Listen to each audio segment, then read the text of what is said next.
Olha, daqui a pouco às 9 horas será retomado o julgamento da chapa Dilma Temer pelo TSE e está conosco o jurista Miguel Reale Júnior. Doutor Reale, como vai? Bom dia, obrigado sempre pela sua atenção. Eu que agradeço, um abraço, bom dia. Doutor Reale, a grande questão é a seguinte: os ministros vão decidir se incluem no processo as delações da Odebrecht. Se o senhor fosse um ministro do TSE, o senhor votaria a favor ou contra isso? O próprio Supremo Tribunal Federal já decidiu no sentido da inclusão de provas. E a própria legislação admite que fatos notórios e fatos que vêm à tona durante o processo sejam incluídos. Portanto, são fatos que vieram à tona e que são fatos relevantes sobre os fatos ocorridos, são provas relevantes que não podem ser desconhecidas e que foram realizadas e foram produzidas com a participação de todas as partes, com a participação de todos os advogados, do procurador. Portanto, na verdade, há uma ampliação das provas, não uma ampliação dos fatos. O fato é o mesmo, o fato está relatado e houve uma ampliação das provas sobre esses fatos, mas o fato nuclear é o mesmo, ou seja, o abuso do poder econômico com dinheiros ilícitos decorrentes de propinas vindas da Petrobras, tanto que o processo se inicia, e isto inclusive estava mencionado no pedido de impeachment, né? Se inicia com as delações de Youssef e de Paulo Roberto Costa, ou seja, era o dinheiro da Petrobras, de propina da Petrobras, que alimentou a campanha de Dilma Rousseff e Temer. E o que é que a delação de Odebrecht e de Mônica Moro e João Santana trazem? Mais elementos sobre o mesmo fato. Portanto, eu creio que não há dúvida de que deve ser admitido essas delações que foram produzidas, esses depoimentos, não foram as delações que foram trazidas, foram esses delatores que foram ouvidos com a participação das partes no TSE, com ampliação das provas sobre os mesmos fatos. Não houve ampliação dos fatos, houve ampliação das provas. Fatos novos o senhor exclui, né, professor? Sim, fatos novos sim, mas esse fato é o mesmo. Apenas se trouxe novos elementos probatórios sobre o mesmo fato. Ok. Essa é uma decisão, doutor Reale Júnior, bom dia, Marco Antônio Villa. O Supremo deliberou sobre isso, inclusive em 2014, se não me engano, né? Exatamente. É isso, sobre essa questão. Agora, o senhor acha que um tribunal, especialmente o Tribunal Superior Eleitoral, que tem características especiais, vale destacar, e que o relator Herbert Benjamin fez questão ontem de deixar isso muito claro, deve pautar sua decisão TSE por grau de estabilidade ou de instabilidade em relação às suas decisões? Não, eu creio que o tribunal não deve ser pautado politicamente, nem existe para resolver a crise política, né? E nem os partidos políticos devem ficar na expectativa do que o TSE vai decidir ou não para tomar sua posição política. Mas escrevi sobre isso. Os partidos que têm a coragem de tomar as posições que têm que tomar, independentemente da decisão do TSE. Agora, querer tirar a responsabilidade para jogá-la sobre o TSE é ficar em cima do muro, né?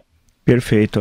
É possível, eu assisti, fiquei meio atônito com algumas expressões ditas lá, alguns conceitos quase que históricos ditos durante a sessão de ontem, mas é possível comparar as cassações do Tribunal Superior Eleitoral com os processos de exceção feitos pela ditadura militar?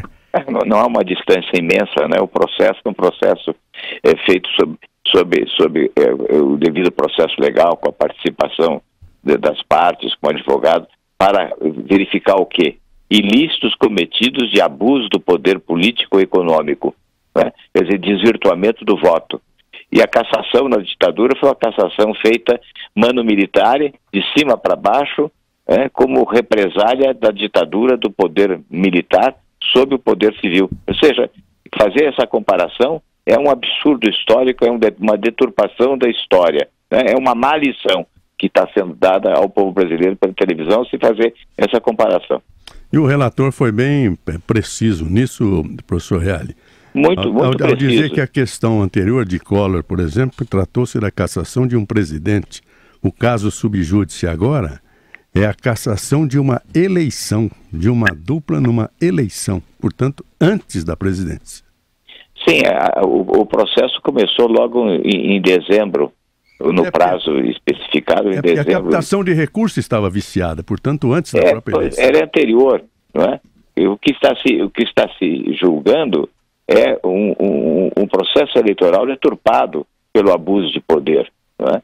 Não são atos presidenciais que estão sendo julgados, são atos que deturpam a vontade popular por via do abuso do poder econômico. E é um processo eleitoral viciado até pela propina que alimentou e que com esse volume excessivo de dinheiro e de dinheiro desonesto conseguiu deturpar a vontade popular. É isso que está em julgamento, não é? A Dilma foi julgada pelos atos que ela praticou no exercício do seu mandato. O Temer pode ser julgado pelos atos praticados agora no exercício do seu mandato pelo impeachment ou pelo processo que eventualmente o Procurador-Geral da República venha a promover perante o Supremo Tribunal Federal por crime comum. É isto que tem que se diferenciar. No TSE, o que está sendo julgado é o processo eleitoral que levou a dupla Dilma-Temer ao poder. Doutor Reale, justamente o artigo 77, parágrafo 1º da Constituição, diz que a eleição do presidente da República importará do vice-presidente com ele registrado. Portanto, eles são dois, mas que se configuram em um, né, no processo eleitoral. Porque quando se vota na chapa, se eu quisesse, por exemplo, votar no Temer, eu teria de votar na Dilma, e vice-versa, né? Portanto, a Constituição determina que presidente e vice-presidente compõem uma chapa. É possível separá-los, dizer, olha, não, o presidente, no caso Dilma Rousseff, as suas contas são específicas, a sua ação é essa, aquela, e a do vice-presidente é uma outra coisa? É possível separar um do outro? É muito difícil. Houve um caso, que eu saiba, um caso único em que houve essa separação de cabeça de chapa e vice, né? É o que o presidente Temer hoje teima em que seja reconhecido, porque havia contas separadas. Havia contas separadas e contas bem diversas, ou seja, as contas de Dilma eram elevadas e as contas de Michel Temer eram bastante reduzidas, né? Mas houve um caso único, excepcional, de reconhecimento dessa separação.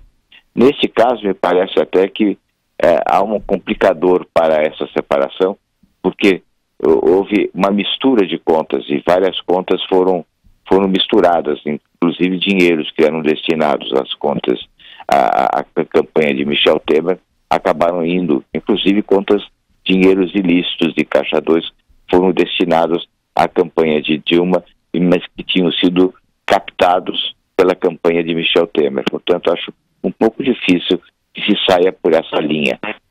Doutor Miguel Reale Júnior, jurista, conversando aqui conosco na Jovem Pan. Muito obrigado pela entrevista do senhor. Bom dia. Agradeço. Bom dia.